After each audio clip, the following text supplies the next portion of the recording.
Hello and welcome back. Today we shall start general curvilinear coordinate system. So I will write down it here.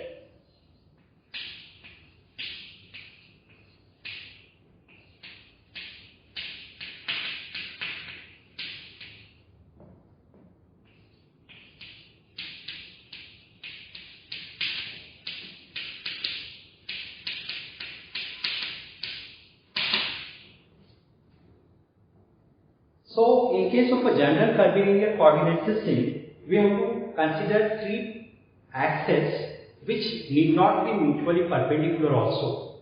Later on we will see a special case of this general curvilinear coordinate system, which will be the orthogonal general curvilinear coordinate system, in which the three axes will be mutually perpendicular at a given point.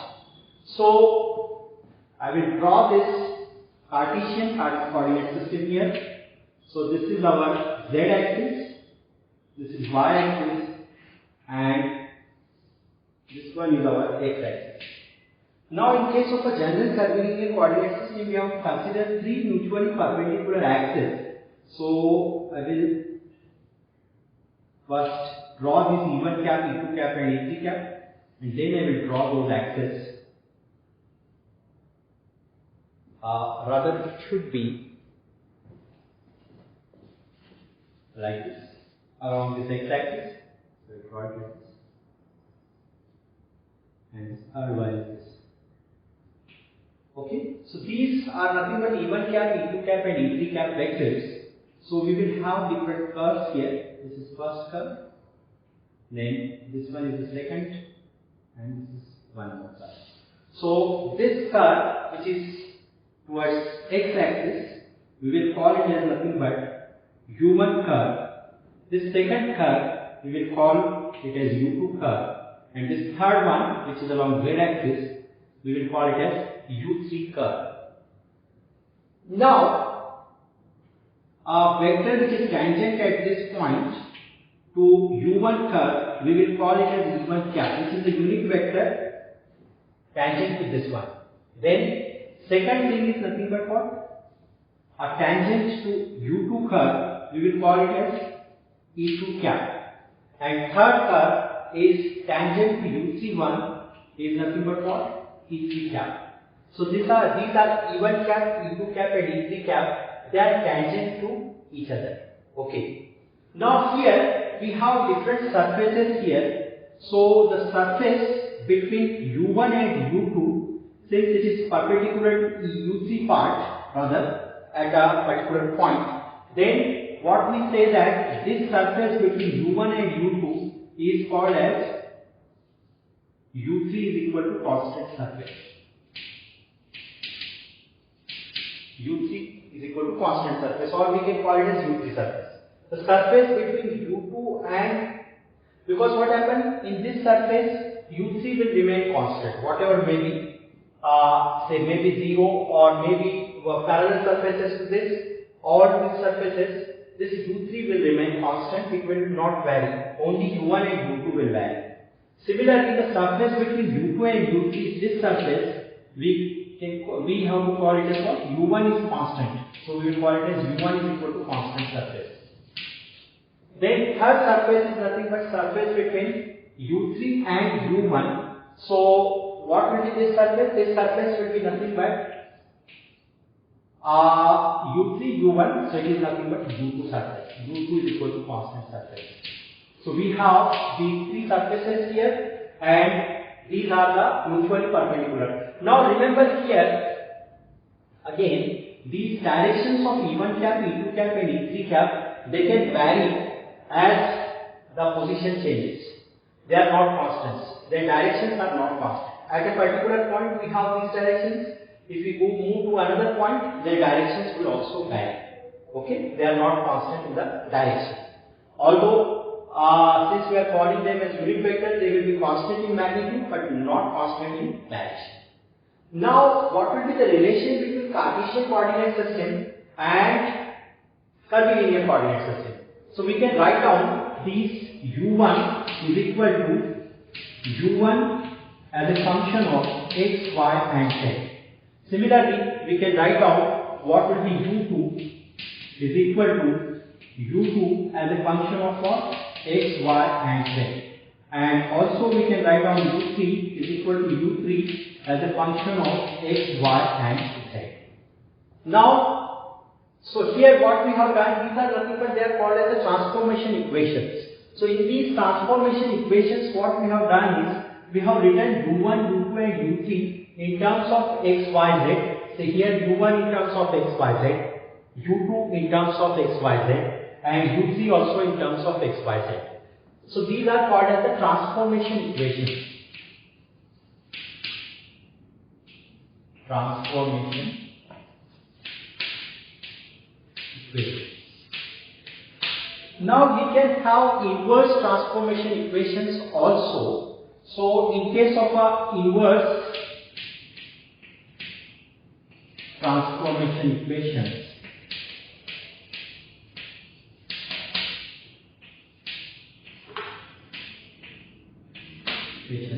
so what happens in inverse transformation equations? We can write down these x, y and z in terms of u1, u2 and u3. That means what? We can write down x as a function of u1, u2, u3.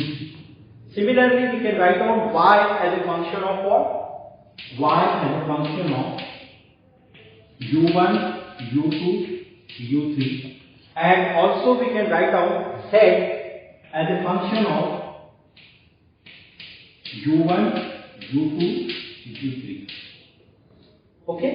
So therefore, by using this relation, we can get x in terms of u1, u2, u3, y in terms of u1, u2, u3, as well as z in terms of u1, u2 and u3. Now one more thing which will be required for our future discussions, these three vectors e1 cap, e2 cap and e3 cap, they are mutually perpendicular to each other. In case of orthogonal general orthogonal curvilinear coordinate system. So in case of an orthogonal coordinate system, they will be mutually perpendicular. In general, they need not be mutually perpendicular in case of a general curvilinear coordinate system. But remember, in case of an orthogonal curvilinear coordinate system, they should be mutually perpendicular to each other. That means E1 cap will be like this. E1 cap will be like this, right? It will be along this direction. E2 cap is along this direction. E3 cap is along this direction. Okay. Also there will be negative directions also for all of them. Now E1 cap will be mutually perpendicular to E2 cap and E3 cap. Similarly, E2 cap is mutually perpendicular to E3 cap and E2 cap, and E3 cap is mutually perpendicular to E1 cap and E2 cap. So therefore, their dot products and cross products we can consider. Since these are the unit vectors, so then what will happen? E1 cap dot E1 cap, it will be same thing as what? It will be 1. E1 cap dot E1 cap will be 1. Similarly, we have E2 cap dot E2 cap, it will be again equal to 1. And also we have E3 cap dot E3 cap, this is also equal to 1. Now if we consider E1 cap dot E2 cap, now why this one? Because we know that dot product is what? Magnitude of this one into magnitude of this one multiplied by cos of angle between this.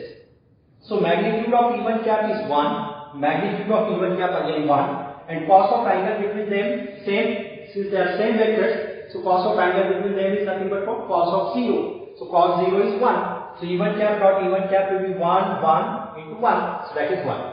Similarly, E2 cap and E3 cap. Now if we consider E1 and E2, then what will happen? E1 cap dot E2 cap, it will be magnitude of this, that is 1, magnitude of this, that is 1, and multiplied by cos of angle between them. Now what is the angle between E1 cap and E2 cap? It is 90 degree, because E1 cap is like this. Therefore, E1 cap dot E2 cap will be nothing but what? 0. Similarly, E2 cap dot E3 cap will also be 0, and E3 cap dot E1 cap, this also will be equal to 0. Now remember, in case of dot product, we can change the positions of these vectors also. So that means what? E2 cap dot E1 cap, that is again equal to 0. Similarly, we have E3 cap dot E2 cap, that will again equal to 0, and E1 cap dot E2 cap will also be equal to what? 0. So this is what the dot product is. Now in case of a cross product, we have to consider this cyclic rule. I will draw it here. This is E1 cap to E2 cap to E3 cap to E1. So this is our cycle here. Okay? So this is our cycle here. E1 cap, E2 cap, E3 cap.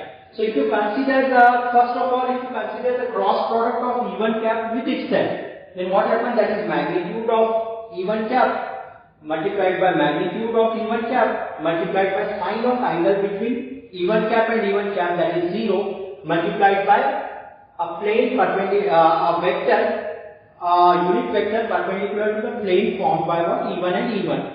So that total will be equal to 0 because of what? Sine of the angle between E1 and E1 is 0. So that means what? If we consider E1 cap cross E1 cap, similarly if you consider E2 cap cross E2 cap and E3 cap cross E3 cap, all of them, they will be equal to what? 0. And if we consider E1 cap cross E2 cap, that is nothing but what? This cross this. So its direction will be along this direction. So therefore what will happen? E1 cap cross E2 cap will be nothing but along E3 cap perpendicular direction. So therefore E1 cap cross E2 cap will be what? Mod of E1, mod of E2, sine of angle between them is 90 degree, and a unit vector along the direction perpendicular to the plane formed by E1 cap and E2 cap, that is along E3 cap. So therefore E1 cap cross E2 cap is equal to E3 cap. Then if we consider E2 cap cross E3 cap, it will be nothing but what? E2 cap cross E3 cap, again I will consider the right hand rule. So it will be magnitude of E1 cap, that is 1. Sorry, magnitude of E2 cap, that is 1. Magnitude of E3 cap, that is 1. Sine of angle between them, that is sine of 90, that is again 1. And along the direction perpendicular to this. So this direction is nothing but what? Direction of E1 cap. So therefore E2 cap cross E3 cap will be nothing but what? E1 cap. So E2 cap cross E3 cap, sorry, this is E2 cap, okay, will be equal to what? E1 cap. And similarly, if you find out E2 cap cross, E3 cap cross E1 cap, that will be along this direction. So E3 cap cross E1 cap will be nothing but what? E2 cap.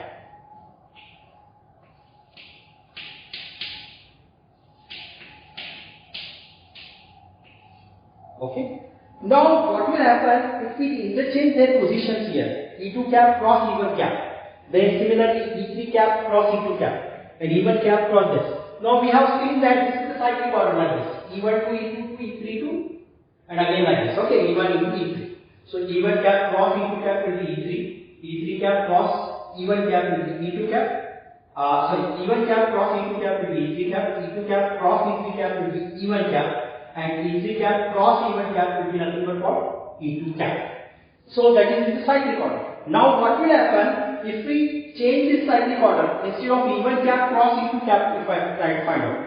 So E1 cap cross E2 cap. So what happens? E1 cap cross E2 cap will be like this, right? And it will be E3 cap. Now if I want to find out this E2 cap cross E1 cap, it will be like this. Again right hand rule. But direction will be what? Along the direction of what? Negative E3 cap. So therefore, if you want to find out E2 cap, I will write down it here. If you want to find out E2 cap cross E1 cap, it will be nothing but what? 2, 1. So it will be like this. So its direction will be along the direction of what? Negative E3 cap. So it is nothing but minus E3 cap. Then if you want to find out E3 cap cross E2 cap, its direction will be again like this. So we are behind the plane of the board. So that is nothing but what? Negative E1 cap. So E3 cap cross E2 cap will be what? Minus of E1 cap.